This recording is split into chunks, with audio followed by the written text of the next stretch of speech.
I didn't even know because I couldn't see it. And I didn't have a model for something different. And now that I've seen what gentle parenting looks like, I'm like, oh, well, that makes so much sense. Yeah, that's brilliant. That follows all the science and sociology and psychology that we've learned. Well done, parents. But they're doing it with no models either. Nobody gentle parented them. Right. Because it wasn't even available.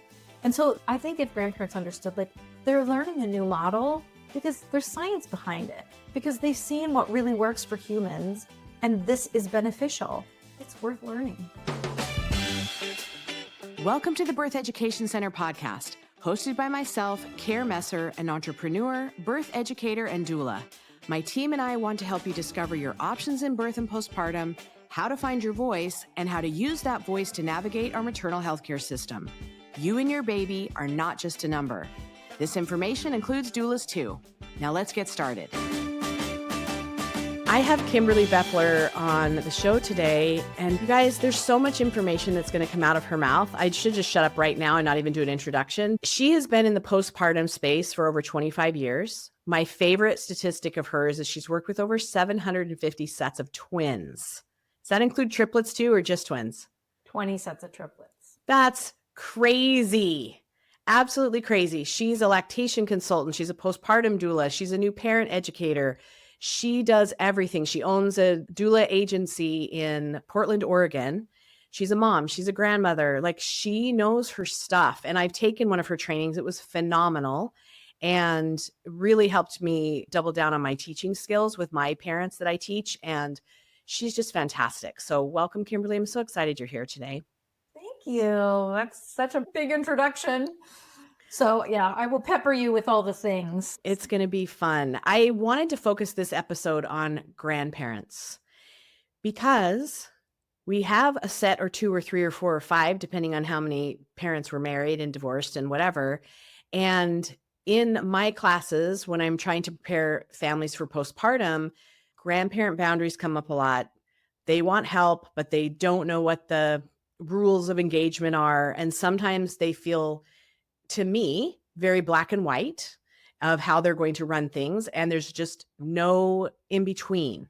So I kind of want to hear from the expert because Kimberly does this for a living. And now she has a new grandbaby, so she's even managing it in her own personal life. So I want to start off kind of, parents need to get on the same page. These new parents need to get on the same page with what they actually need for postpartum and become a team before they should even be setting boundaries for postpartum and their new baby and what they want or don't want, because I don't know if they even know what they need yet.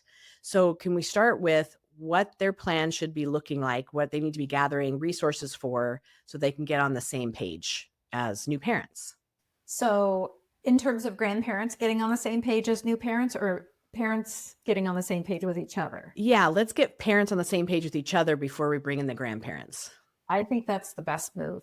Because honestly, this generation, millennials and some Gen Z folks who are having babies, they're super motivated. And they're at their fingertips. They have all the information in the world to do every possible thing they could possibly want to. So they're in this whole new generation of parenting that is so anxiety ridden, that's like unlike any other generation has ever had, right? And the grandparents can't understand that. And sometimes even the partners can't even understand each other. They're subject to every possible risk for pregnancy, for birth, for postpartum, for breastfeeding that has ever been experienced ever in the world, with brains that are not supposed to take on that kind of pressure. And yet they still want, just like we all have wanted forever, to be perfect. They want to do it beautifully. They want to bond with their baby. They want their baby to be smart and healthy and strong. They want this wonderful relationship with their spouse, which we know without a lot of work, statistically, is not going to get better in the first year, right? There's a really pretty good research out there that shows marital satisfaction goes down like 62% in the first year. I always think, let's start with getting the couple on the same page. And that actually takes quite a bit of work because we're also in a new generation where partners have had to step up and literally be the postpartum care providers, something that has never generally, I don't know any culture where that was given to men and to one man in particular. Typically, this traditionally is done by a group of women, maternal elders, people in their circle caring for the postpartum woman, bringing her food, caring for her, giving her the warmth and the comfort and the hot soup and helping her breastfeed and helping her teach her all about her baby. And now we have partners and they're the main support and they have no frame of reference to do it. They have no models to do this. And yet the expectation is way up here, way higher than it was even for these moms' dads, that their dads were not experiencing that. Yeah. And even if they're same-sex partners, they may have never done this either. And just because they're a woman doesn't mean they know what they're supposed to do. And I think a lot of people say that's a mom and mom couple, they'll be fine. And I'm like, where did she get those skills? It's not that way. We have a lack of a postpartum culture in the US. And it's one of my biggest soapbox topics is we have to bring back a postpartum culture. But right now we have to do that family by family. And so I think the best way to do that is to take a class, get in there with your partner and get those questions asked and talk to each other about them. And hopefully the instructor's giving you a little time in between to be like, hey, what do you think? And check in with each other, or at least have some discussion topics where you drive home and say, do we really want to do that? What are we going to do if the baby doesn't like the bassinet we bought? What are we going to do if the baby won't sleep but in our arms? Are we going to bed share? What if breastfeeding doesn't work for us? How do we feel about pumping? There's so many questions. All these things, right? And who's going to do the stuff that needs to be done? Partly moms don't even know what the stuff is, right? I just interviewed several families this week and they're like, we just want the doula to help us with all the things. And I'm thinking they don't know what the things are. They've never watched anyone go through this.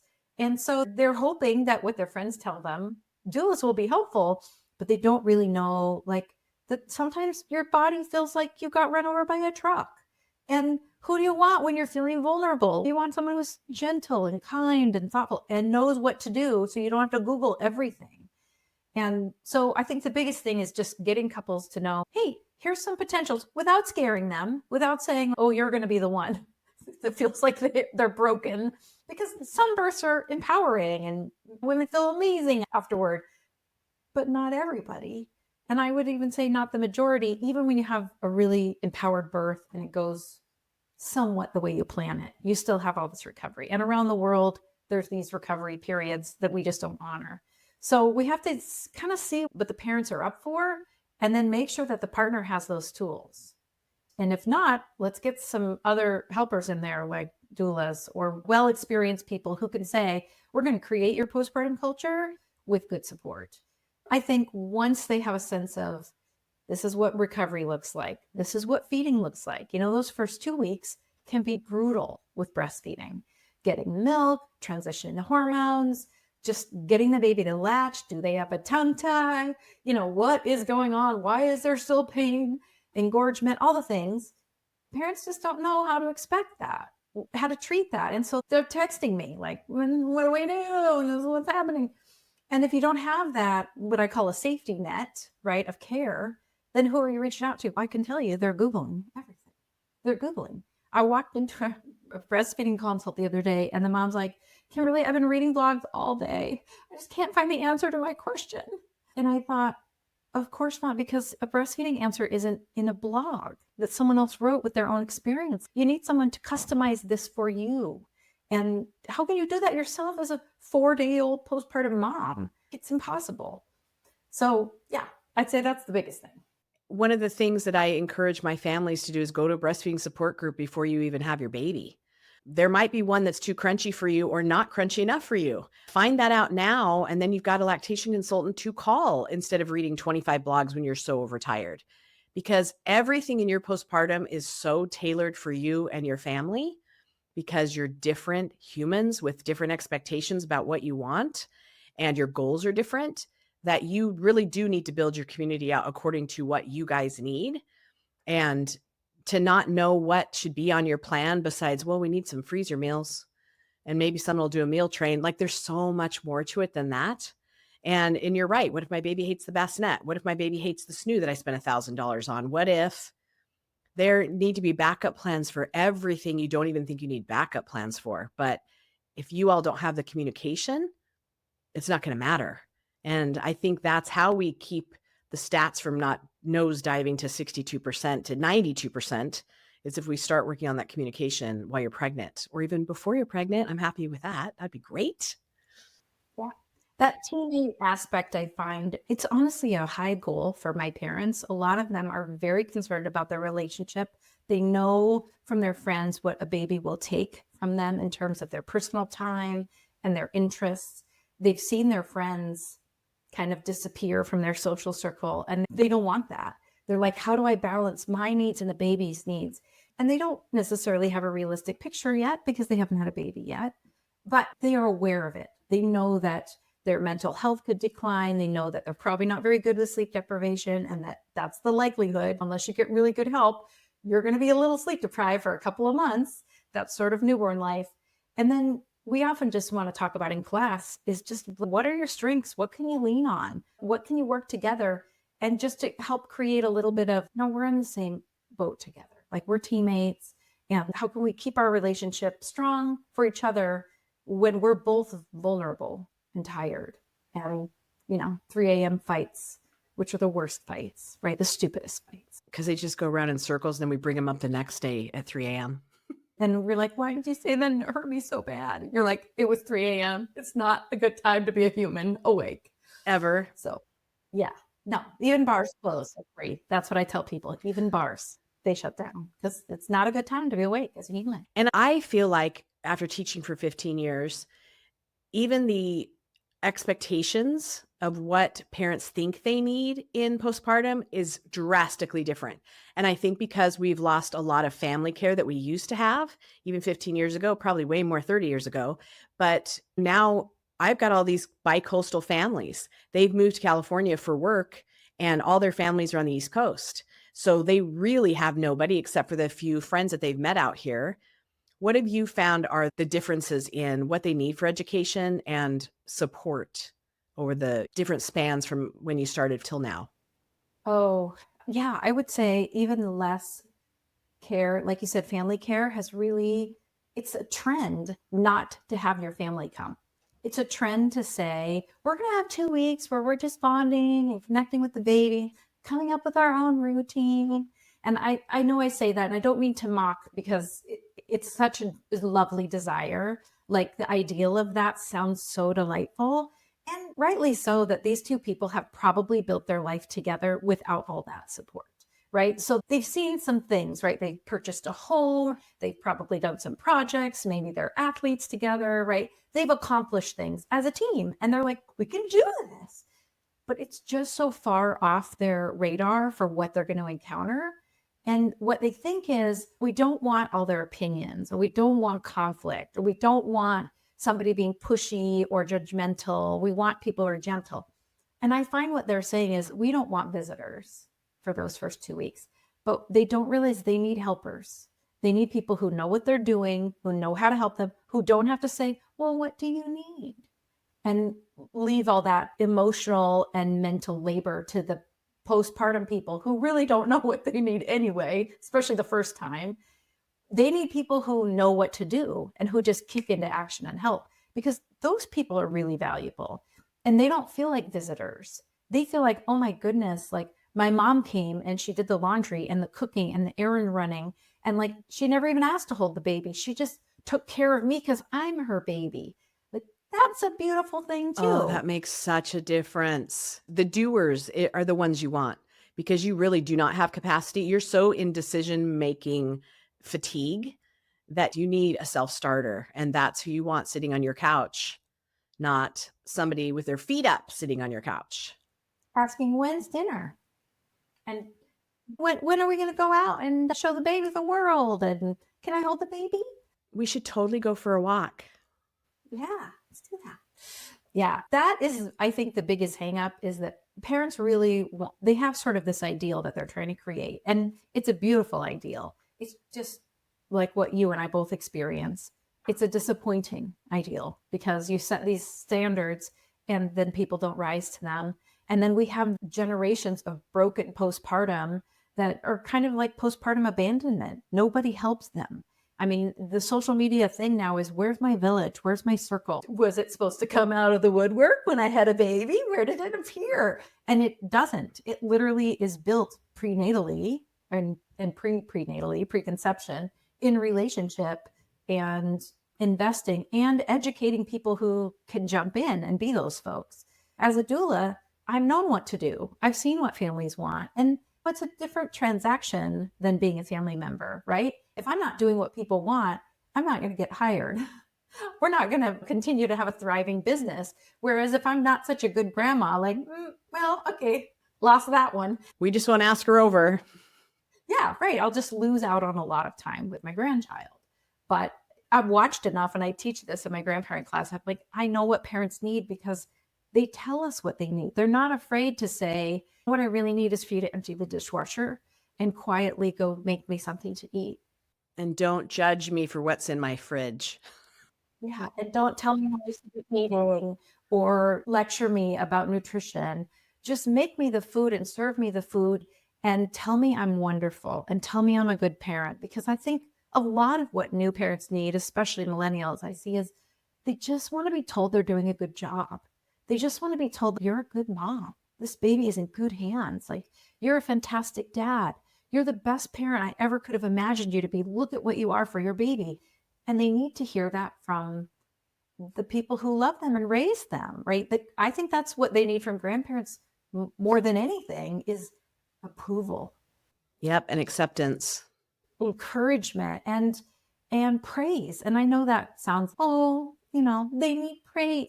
But you know what? This is the biggest time for them to question themselves they've ever had, right? You can not do a great job at your job, or you can fail a few classes in college, or you can lose a relationship here or there. But if you're a bad parent, that goes to the heart and the core of who we are. And nobody wants that. Nobody wants to be a bad parent, right? It's ingrained in that love of that baby for us to be everything we possibly can be for that child. And we have to overcome all these things to do it. And we do, because we love our kids so much. And we would never want a reflection to be like, you're not enough, right? What you are isn't enough. What we want to hear is, you're everything. You're the perfect parent for that baby. This baby came at the right time and the right place for you. And I get to say that as a doula all the time. And clients love it, but it's not the same as hearing that as your parent. Hearing that from someone who's raised you, from someone who probably knows some of your failures, and in a time when you're the most questioning. I work with CEOs, I'm sure like you do, like really definitively strong women who have never been in such a vulnerable place with their baby. And they'll often say, I don't need a hand holder, right? I'm a decision maker, or I can delegate. I know how to run things. I've got this. And I think that's amazing. Let's see what the day 3 hormone drop does with what you've got, because you've got a lot to work with. And maybe it'll make you really silent and thoughtful. And maybe it'll make you really rageful. And maybe it'll make you really emotional. And you'll be like, I don't know, I'm crying, but I'm crying. And we don't even know what that birth experience was, whether it was blissful or horrifically not what you wanted. That all plays a part in the postpartum, which is why you need a class and why you need a doula. All of those things, we don't know what we don't know until we're sitting in it. Yeah. And then it's kind of too late to have the kind of perspective you can have when you're in the prenatal planning period. I hear this from a lot of people. Like, when I did everything I need to know at the hospital, well, they teach me all about breastfeeding. And I'm like, you're probably going to see a lactation consultant for about 20 minutes. That's all they really have time for. So no, there's no way I can teach you a 3-hour class in a 20-minute time when your brain is totally just focused on that tiny little human you just made, who's the cutest thing you've ever seen. Your brain can't even take that in those days. You're just like, we did it. There's a human that looks like us. Or like I say, it usually looks like somebody's dad. That usually is the biggest regret I hear, is we should have taken a breastfeeding class. We had no idea. And if you complicate it with tongue ties and things like that, it's a whole other level. So yeah. And that's a much higher percentage than it ever used to be. And we're breastfeeding at super high percentages, like 83% in the US. In Portland, it's 97% initiation. Almost everyone's breastfeeding. So we're seeing more problems. And now everybody's getting a pump. So everybody wants to use that pump. And all those years ago when we were like, your partner doesn't need to feed the baby. They can bond with baby in other ways. Now the partners are like, we don't care. We want to feed the baby. And the moms are like, oh yeah, we want them feeding the baby, because they really want to share this breastfeeding load. That is a whole new approach that literally It's never been done. We've never in our history ever used pumps as much as we use them in the US and had the dads have this expectation of doing 50% of the baby care. That's a whole new model that, again, we have no model for, right? So we're expecting without really seeing anyone actually do this. And so we're hoping it'll work because we really like this idea of recognizing what used to be traditionally women's work to being now parenting work, which is beautiful and wonderful, except we don't even know what it looks like when it's working right because nobody's ever done it. So now we're trying it. I mean, you guys, you can see how a lot of this is a crapshoot when we're trying to change new ideas. But we do have tried and true thousands of years methods that have worked in the past that we've forgotten about and haven't been doing. So we're trying to, like Kimberly said, it's one family at a time, which seems impossible. But that's kind of what we're limited to because social media makes everything look amazing, easy, and simple and beautiful and the right colors on your walls and the perfect pillows on your couch. And it's just not true. There are so many beautiful moments in between the moments of tears and milk leaking and crying and wondering if you're a good parent. And then you have this moment where you're like, it's a 10, it's a 10 out of 10, highly recommend. And then the next moment you're like, it's a 1, it's the worst. Why do we do this? What were we thinking? And then the next moment's like 5, I'm so bored. Babies are boring. And then the next moment, 10, so cute. Oh my gosh, my heart's gonna explode. Like that's hard to prepare for. I get that people aren't ready for it. But I also think if you reject all the helpers in your life, and then you think, where's our circle? Where's our village? Part of it is that you drew some boundaries around who could come and who couldn't come, and they didn't come. If you build your gate too tiny, you don't really get those helpers. And if you're going to reject everything that we've done in history to protect the postpartum period, which is appealing, right? Because not everybody wants to use those old traditions. It does have an effect. So that's kind of my passion is how do we get more people to get the care that they would have gotten with a doula? But since the doula population is only serving a tiny population of the US, who are the other people that could care for them?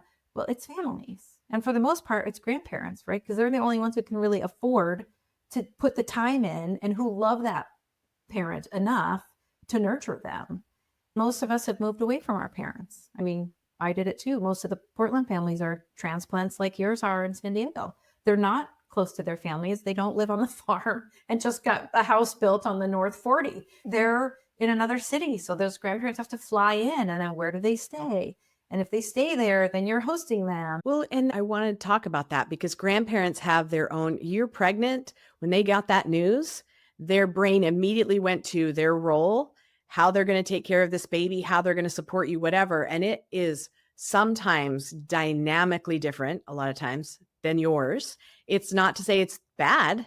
It's just completely different than yours. So can you talk to what grandparents' expectations are from how you've been teaching and interviewing and talking to grandparents?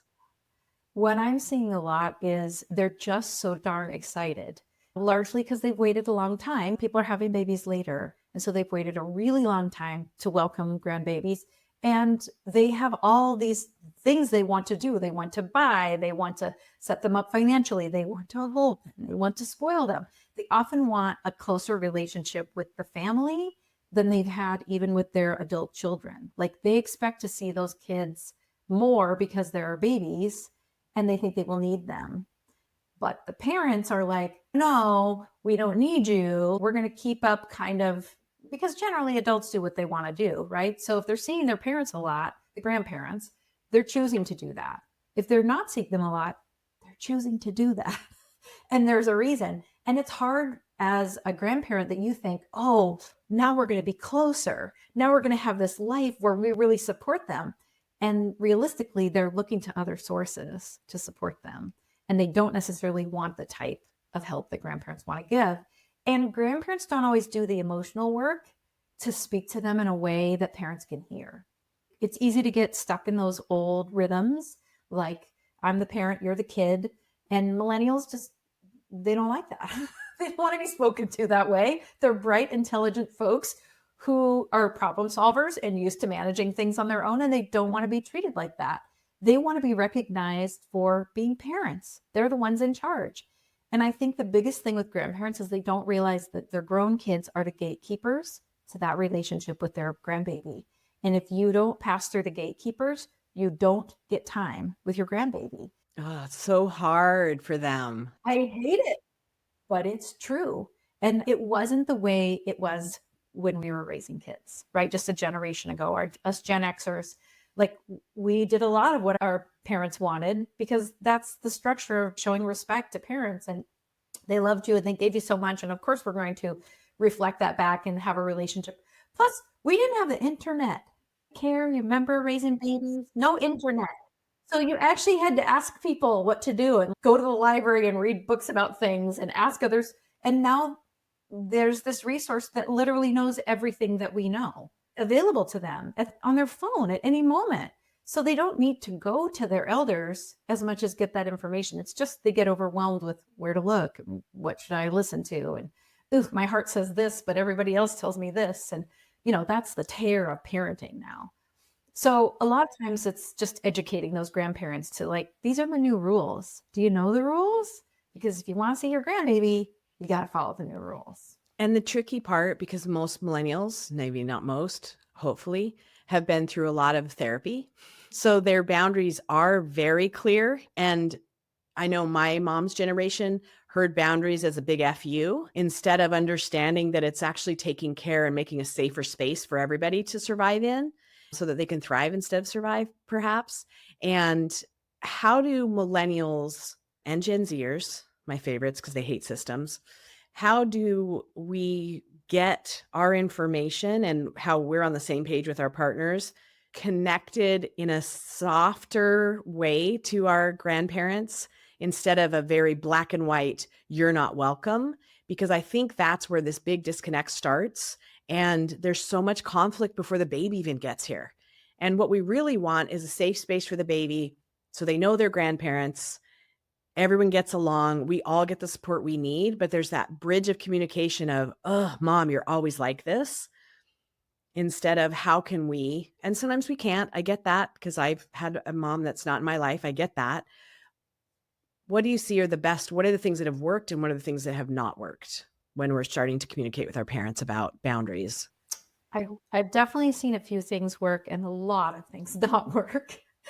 The things I find not working well are being really black and white. Like you said, here's our list of rules and you have to do these things, especially if they're not communicated in advance. I definitely think there's a softer way to communicate, but I also think when you're essentially crushing the expectations of a grandparent, whether they're realistic or not, you are crushing their expectations by telling them how you want things done. You have to give grandparents some time to be crushed and just let them react to it. And I know this is really hard, but I tell my couples, like, tell them early. If you don't want them at the birth, let them know. Like, here's what we want from you. We don't want other people at our birth. Here's why. And then let them be disappointed. Let them pout. Let them rail. Let them go distract themselves. Whatever Gen Z or boomer grandparents do, just let them react because they'll come back around. You can't expect them right off the bat because they haven't done therapy. They don't even know how they feel. They were never allowed to feel. So I just say, let them feel. And it's going to hurt them a little because they have these dreaming expectations about what life is going to be like, but they've kind of forgotten what it's like to have a new baby. They've kind of forgotten what you feel like after birth. And they're so enthusiastic. They want to celebrate, but they don't really know how you're feeling. And because they weren't really even allowed to feel that themselves, they might not even remember that that was their own experience. So just give them some time, let them hurt a little bit and let them heal and let them come back and say, okay, we really want to be a part of your life. How can we do this? How can we be a part? What is important to you? And that's the way I tell parents to phrase it. Don't say, we will not, we cannot, we have not. Say, it's really important to us that we bond with the baby early on. And I would also say newborns' expectations are not that they're going to have a lot of grandparents around holding them. Newborns are coming out looking for their parents, those voices that they heard, those movements, the people that smell like them, right? That's what newborns' expectations are. So when they're passed around the room, they're not really benefiting from all those people that are getting to meet them, right? It's the adults that benefit from that. So if we're doing what's best for the baby and we're doing what's best for the postpartum family, That's not a lot of grandparent involvement with the baby, realistically, biologically anyway. That's a lot of grandparents helping the parents to be parents. And that's the model that works better. So I tell grandparents, if you can expect to support your kids, you will get more and more time with those grandbabies because they'll be able to trust you because you're meeting the needs of your baby. This is your baby, 35 years old, maybe, but it's your baby. And the grandbaby isn't your baby. And I tell them, don't call them your baby. The parents don't like it. They worked really hard for those babies. Some parents really, really hard, especially if they're in their 30s or their late 30s or their 40s. They've had a lot of disappointments on this road. They probably tried to get pregnant for a long time. They may have lost some babies along the way. This was not an easy course for a lot of people. And then there's birth, right? Which for some people is easy and delightful, and others not so much. They've earned a lot, and they've earned to be honored. And, around the world, they used to be. And now we have to recreate that honor. But if you can say it's really important to us that, whatever, if we're breastfeeding, it's really important to us that we get off to a good start with breastfeeding. And here's the things that we think will really be helpful. Rather than, you can't come unless, you can't do this, don't do this, because then grandparents are just scared. They don't know what to say. They know they can't say it like their therapist could because they haven't had therapy or not enough therapy anyway. They don't have the emotional intelligence education that most of our millennials and Gen Z has. They don't have it. Unless they've really invested in themselves, they don't even have the language for being able to support, but they do know what they can do, and they often know what they want to do. So I'll say, go to the grandparents and say, what are you hoping for? What do you think? What does it look like when you think about a grandbaby? Is it shopping? Is it setting up a college fund? Is it like the longevity of our family? Is it pictures? Is it bragging to your friends? Because, I used to joke about that. And then I became a grandparent. And oh my gosh, do I want to show people pictures of my grandbaby? He's so cute. I'm just like everyone else. But there's a brag factor in it that you're going to go on, right? That beautiful kid you made, they made a beautiful kid. And my life's going to go on in that. I underestimated the impact of that until I walked through it. So that really matters. And if someone were to say to me, you can't share photos of your grandbaby, I would be like, oh, okay. I got to hurt a little bit and then I'll get over it. And that's actually what my kids did. They said, no online photos of our child at all. You can tell people about him, but you cannot show him. And I'm like, I have 85% pictures on my phone of my grandbaby with my husband, my grandbaby with their parents. Can't share any of them. And I had to get over it. In the moment, I was like, okay, Kimberly, stay cool. Take your own advice. But inside, I was like, I have friends all over the world. I have colleagues. I have people who would really want to see that baby. Too bad. Not my baby. Not my choice. And I got to talk about it away from them. And then come back to them and say, this is really important to you. And I could tell that's what we're going to do. So I want to be the parent that supports what's important to you. And I think most grandparents want that. They want to do what's important to their kids. But I think if you just create boundaries, you don't say what you want, you're just saying what you don't want. And that leaves grandparents in this chasm of what can we do? What would be welcome? And then on the grandparent side, I think it's really important that they take an inventory of what they have to give. Because sometimes we think we have things to give that we don't really have. And I'll be honest, I didn't realize how many people would come. So I teach a grandparenting class online and I teach it at a hospital. And the people who come to my grandparenting class, half of them have mobility challenges, right? They had hip replacements, they've had knee replacements, they're recovering from surgeries. A couple of them have come in with canes or walkers, which doesn't inspire a lot of confidence when you're thinking about placing your delicate baby in the arms of these people who really love you and want to support you and be part of their life. Because we are having babies so much later than our parents did. And that those mobility issues are a real thing. And I mean, we have to be honest with what we're capable of. And I would say physically, that's a little more obvious. Emotionally, that's really hard for some of us as grandparents to swallow because we don't really want to think that we're not emotionally intelligent because we're wise, right? We've learned what works. We've gotten this far in life. We've made lots of mistakes. We're wise elders, except for we haven't had the emotional intelligence education. And so we're missing a lot of the language for it, and even sometimes the awareness of it. So a lot of what I do in classes say, what do you remember about being a mom? What do you remember about being a new dad? What do you remember about having a baby? What did you like that people did for you? What kind of parenting approaches do you remember? Because a lot of times, as soon as they have that baby, the grandparents kick into memories and they're like, oh, when you were little and I got to tell you, and here's my feeding journey. And I'm like, ask all those questions prenatally. Do not ask those questions postpartum, because that is not the time to hear somebody else's story. It's the time to live your own story and have people contributing to that story and supporting you in it. And grandparents can't help it. They just bubble over with it. But there's a funny dynamic I noticed, and I noticed it years ago as a doula, but boy, now as a grandparent and teaching grandparents, it's totally different. I found that they have to tell their story before they can really reflect on the journey of their kids. And so I used to always say, get the grandma in the kitchen, like away from the mom, and ask her, what was it like? What was she like as a baby? Or what do you remember about being a mom? Just get her to start bubbling up those stories. Or the grandfathers, if they're sitting on the couch watching football, not the most helpful thing in postpartum. So get them focused on, what was it like? What did you love about being a dad? What did you love about raising this kid? Or what were they like? Just let them start to go. And then they go and they go and they go and they go and they go and they go. And then they finally get to the end and they go, but isn't my kid amazing? Aren't they such a great mom? Oh my gosh, I'm so impressed. They have so many hard things that they're doing so great. They can get there if they can tell enough of their story and take a breath and realize, oh yeah, the stars of the show are the parents, not me. And if we can do that prenatally, it protects that over storytelling. I think grandparents do way too much, which I think a lot of times when they're saying it, it feels like sharing, but a postpartum family feels like that's judging.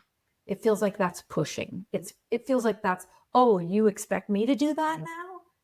Even if the grandparent hasn't said that or even necessarily thinks that, it's what it feels like. And I think once grandparents know that, they're like, oh, so I can tell my stories, but I should tell them to my friends or tell them to my partner, or maybe go to therapy and talk about it. Well, and I remember my mom saying when Finley had really bad reflux and she literally cried for 10 months straight, 16 hours a day. And I was just so grateful to have the baby. I was like, cry, but everyone else was like, they were pulling their hair out. And she said, you cried all the time. And I said, I did. And she goes, yeah, 4 hours as a newborn all the time. And I said, how often did you feed me? She goes, every 4 hours. And I'm like, Mom, well, that's what Dr. Spock said. He said, let you cry it out, and I was just like, yeah, babies need to eat every hour, hour and a half. No wonder I screamed. No wonder I have an addiction to food now, right? Because I was so deprived. There's that science bit that we now have because of all the classes we're taking and the internet. And I know that she took that as a big affront of, I did it wrong and I didn't know, like rice cereal at 1 month old because her doctor told her to. Mom, you did what you could do. It's just we do things differently now. And I hear my parents in class say that, like, everything we are doing is 100% opposite of what they did. And my mom is taking everything personally. Like, you survived, but there's other ways like that are more healthy. And it's not anything against you, but that's that open line of communication. If you just don't get offended, it'll be easier to move through it because they are going to do what they're going to do with their kid.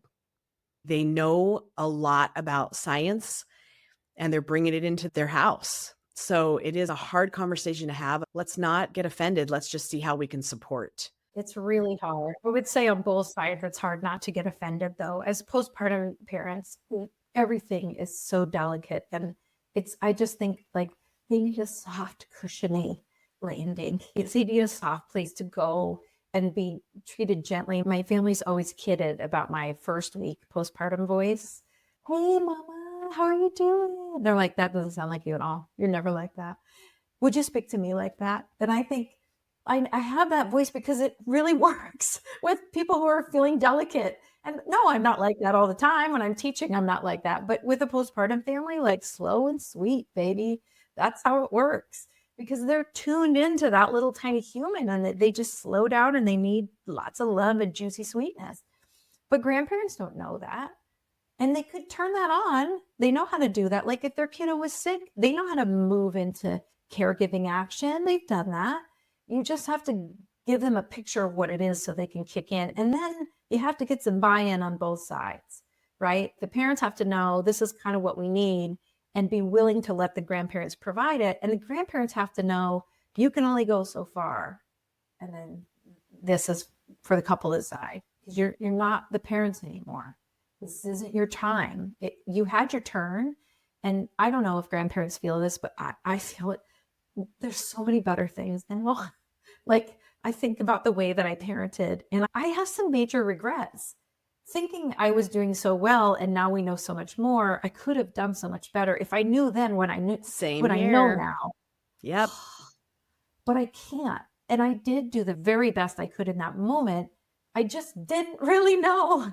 I didn't know I was being reactive and maybe yelling a bit too much.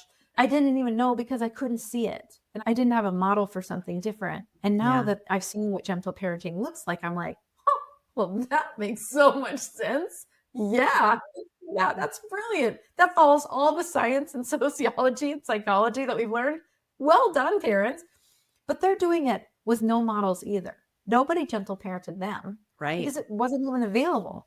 And so I think if grandparents understood, like they're learning a new model because there's science behind it, because they've seen what really works for humans and this is beneficial. It's worth learning. You know, it's worth learning if you're in your 50s. It's worth learning if you're in your 60s or 70s or 80s. It's really worth it. You relate to everyone better when you have that emotional intelligence. But it's hard to accept that you haven't necessarily done it as good as it could be done. Gen X, we did not. I'm the first one to say, sorry, Angie, I'm so sorry. Please don't do what I did, you know? Well, even apologize. Like nobody apologized to us. Absolutely. And I say, like, I put you in the corner because I was told that timeouts where I isolated you was wrong. So I still did it wrong, but I thought I was doing it better because that was better. That was the science we had at that point. So I said, you're going to do it differently too. But it's still hard to hear when you hear your kids are going to do it differently than you, because you feel it as an offense toward what you did. And so we use a lot of yes and. Yes, mom, you were told every 4 hours you were doing exactly what you were told. Like you thought that's when a baby should be fed, and you thought you would make me really needy if you fed me more often. But now let's look at the science. Hey, look, there's so much more to learn here. And I love that you cared what was written and was told you, because you loved me and you wanted to be the very best parent you could be. Now we know other things that now parents know. And honestly, we probably know too many things, because we also know all the risks and drawbacks. And all the parents I work with now are terrified of how they're damaging their children. Right. I will not say that was what our parents were thinking about. I mean, I asked my mom a lot about this, and she's like, "Oh, honey, we just sent you outside to play. We didn't think about it that much." And I'm sure she's right. Like I thought about it a lot, but I don't think I thought about it nearly as much as this generation's thinking. Absolutely. Are we doing it right? Are we doing everything we can? You know, I think it comes down to a couple communication tools that work better, which is, again, not getting offended is brilliant. I wish I could just say, don't get offended. I wish I could get people to do that. I'm going to have to try that, Care. Just don't get offended. I love it. Good luck with that, because I still get offended and have to dial myself back and go, why am I getting activated by that?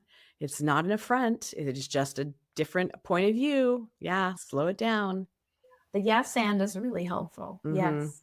And also, because I want people to recognize each other. You know, a lot of times what I see millennials doing is they gentle parent their parents because they're learning these new skills on how to communicate. And they're trying to use it to help their own parents recognize their emotions. And the truth is that grandparents don't even know their own emotions most of the time, because they just haven't grown up in that environment of being able to recognize it. So there is a learning curve there. But if they can continually say, it's important to us that, and we want for you, you know, what's important to you.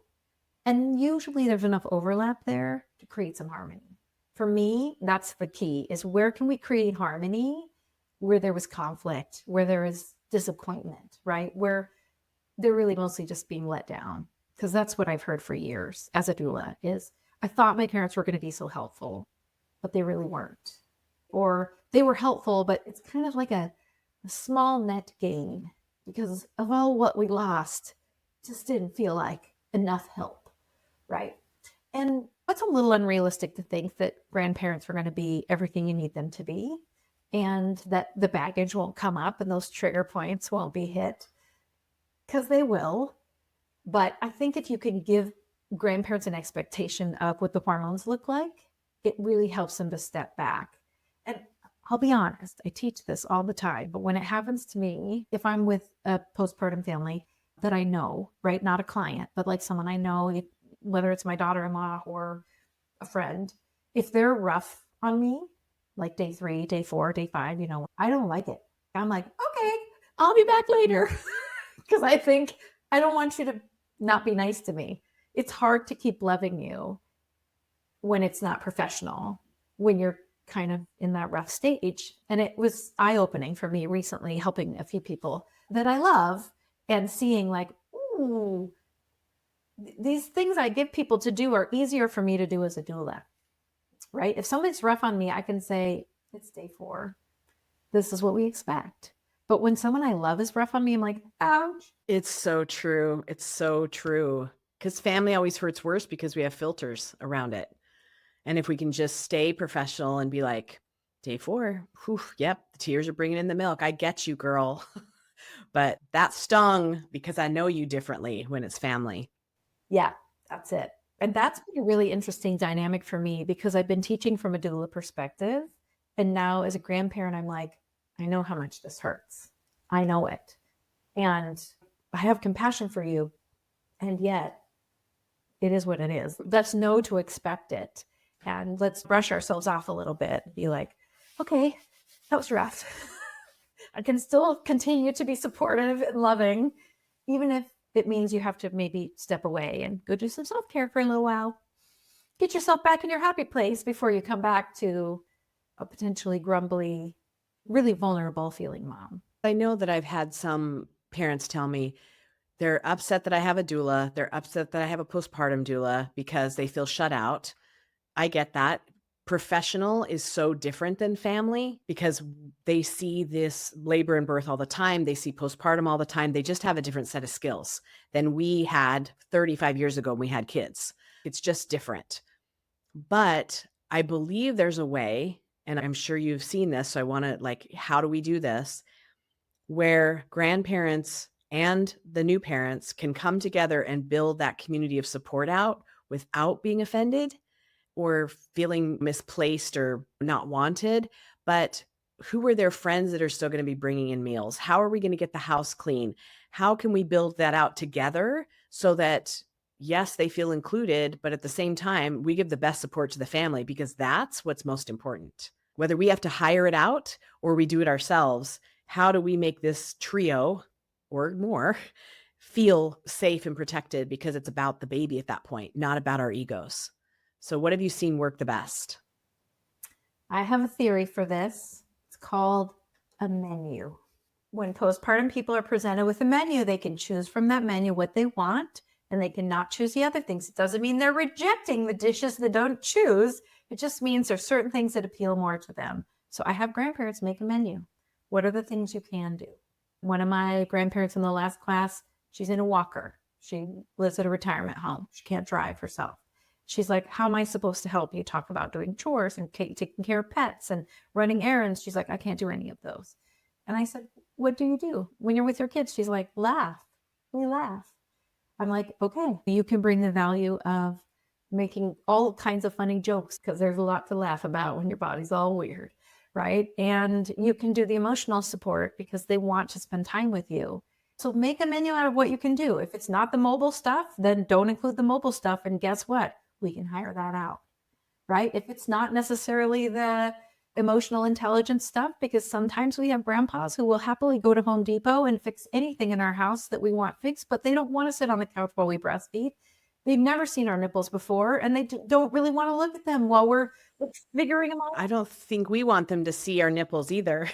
So send grandpa to Home Depot and let him, that's what he can offer. I can do the fix-it things in the house. I can baby proof. I can, whatever. I have a whole list of grandparent things they can do.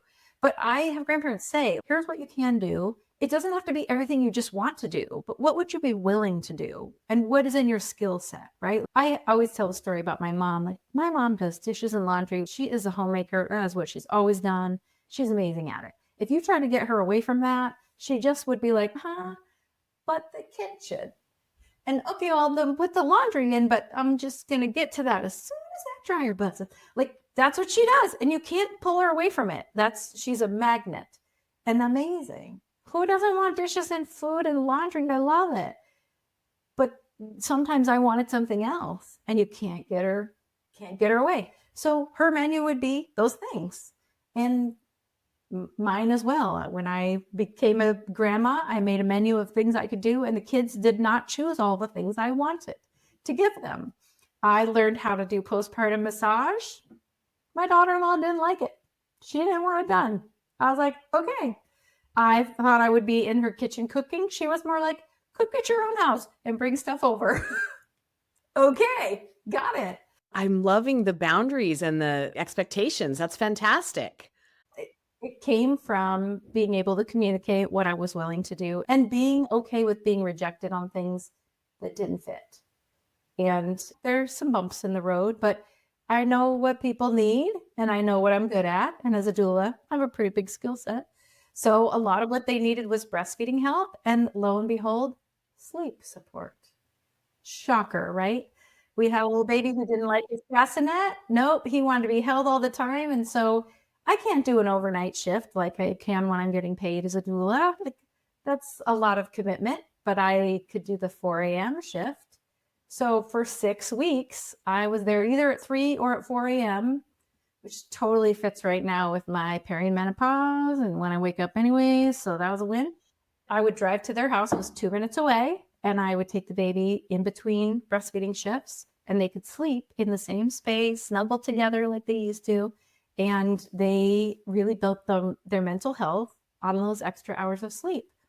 Not really what I pictured necessarily doing. I didn't even think they'd share the baby with me that much. But when it came to sleep, they were like, and here you go. Awesome. We'll see you in a few hours. So not what I expected, but I think the menu is the best way to do it because you get to build the things that you want. You put what you want on your menu, put what you're able to do, and then your kids choose, and then you see what's not done. You see, okay, my parents can do this and they could do this, but they can't do that or I can't do that.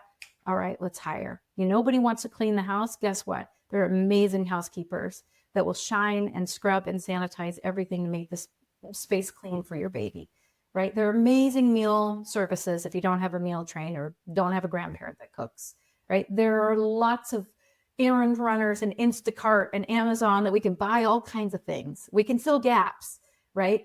But the care part, when it falls apart, it really falls apart bad.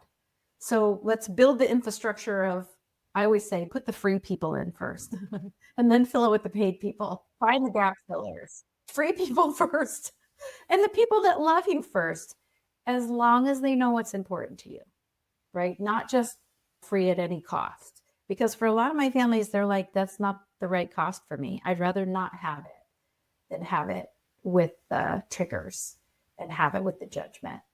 So yeah, that's my solution. I have parents fill out kind of their own like dream postpartum support. What are they looking for? And then I have grandparents fill that out and then they overlay them and see where the gaps are. And then everybody knows up front that like, I'm not doing laundry. It's not really my thing. I'm not saying that I wouldn't do that. I do it as a doula all the time. But like some people are super motivated to do that. My mom is ironing the pillowcases because she just loves how crisp that's so clean. And I don't even own an iron. We all want your mom at our house to do that because I'm not doing that either. I know. My mom's like Betty Crocker, right? I love it. But if I'd asked her to like emotionally be present with me, she doesn't have those tools available. She's like, okay, anyway, so, and where's the silver lining in that? Can we find that? It's just her coping tools for what she has to give. And I know now not to expect it, but I also probably don't know all of what my kids think I don't have, right? They won't necessarily say it. If I can say, this is what I do have, and they say, from that list, we'd like A, C and F, but not the other letters. Okay, that's great. That's what we'll focus on because that's what's important to you. And I feel like you can create harmony when you know you're being helpful and when people really get what they need. That definitely builds bonds. And I will say, doing all that baby care, I get to see my grandbaby a lot more than I even expected that they would share. And I've definitely heard that from the grandparents that I teach, that once the kids know the grandparents are in their corner, right? They're there for them. They're going to support them, even if they disagree, right? There's a lot of philosophy issues that they disagree on. I mean, gentle parenting is kind of a hot button because no other generations have done it. And so they immediately doubt it, right? Like, going to make a bunch of snowflakes. There's a lot of judgment about this new parenting approach. And truthfully, hasn't been proven, right? We don't really know 30 years down the road if it's going to be better, but it really lines up with science well. It really makes a lot of sense based on the research that we know. And it works in almost every aspect, right? Not just with kids. I think we have to, a lot of times, gentle parent ourselves, reparent ourselves gently. And it really works on us too. So it's really effective. And I imagine it's going to be delightful. And we're raising this amazing generation of people who know how they feel and know how to care for others and how they feel. And that's what we want, right? We want a kinder world. So hopefully it's going to be really amazing, but somehow we have to recreate the whole entire culture around how do we support parents supporting babies in a way that grandparents never even looked at babies, right? Like seen and not heard generation. That's not what babies are now. Babies are kind of the star of the show. And if moms get to be, especially early on, if moms get to be the star of the show, like we've seen in doula work, when you make the mom the star, like everybody thrives. But if you're making the baby the star, now mom's just one of those workers in there, like trying, feels like they're being a servant to this baby. When indeed, really, if we take care of the mom's needs, she's amazing with her baby. If we take care of the dad's needs, they're amazing with their baby. When parents are supported, they give the baby what they need. When they're not, it's when they start getting overloaded and not giving them their best. So grandparents will do it if they know that it's important, but they need to know what's important and not just, you can't, don't come. Because that feels like a slap in the face to them. And because all they've ever seen is that's what families do, is they come when a baby is born. There's so many good tools in this show today, Kimberly, from communication to building bridges to figuring out where our hangups are and letting that ego go so that we can support the family. I hope that this will help. At least I know all of the educators are going to be like, yay, there's an episode that talks to this, because we could focus a whole class on boundaries, expectations, how to communicate with our family members. I think this is going to be a really good stepping stone for everybody. So I know you've got more resources on your website. So where can they find you and what can they expect to find there? Yep. For most of my classes, like for my professional colleagues, abcdoula.com is the best place to be, because that has all my courses and everything I teach. And there's a few parenting courses on there too. I have other parenting courses at newmamasmama.com. That's my teaching site. And honestly, I give the most away on Instagram. So at ABC Doula and Newborn Care is a great place to go for all the free stuff. You can binge the Instagram. There's so much. Yeah. I kind of exploded during the pandemic, and it became much more important to me. And I found a little lovely social network there of millennials and Gen Zers having babies. And it's so great to hear their voice. I love hearing what's important to them, because honestly, that's how we recreate a postpartum culture, is you find out what's important and you respond. So yeah, there's a lot on Instagram. There's still a fair amount on Facebook too, but Instagram's where I focused a lot of my attention the last few years. Yeah, it's beautiful. And I hope everybody follows you. And I hope we start those conversations earlier rather than later, so everyone can pout and do what they need to do, because I get it. I'm a pouter too. Sometimes you just have to be like, ugh. and realign our expectations to support you, because that at the bottom line is it is about, we want to support. We just might have a fixed identification on how that looks, and we can expand it. We are human and we can do that. And we are reparenting our entire postpartum culture right now. So you're setting the foundation for what your kids are going to need, but you got to go back one generation to help them help you.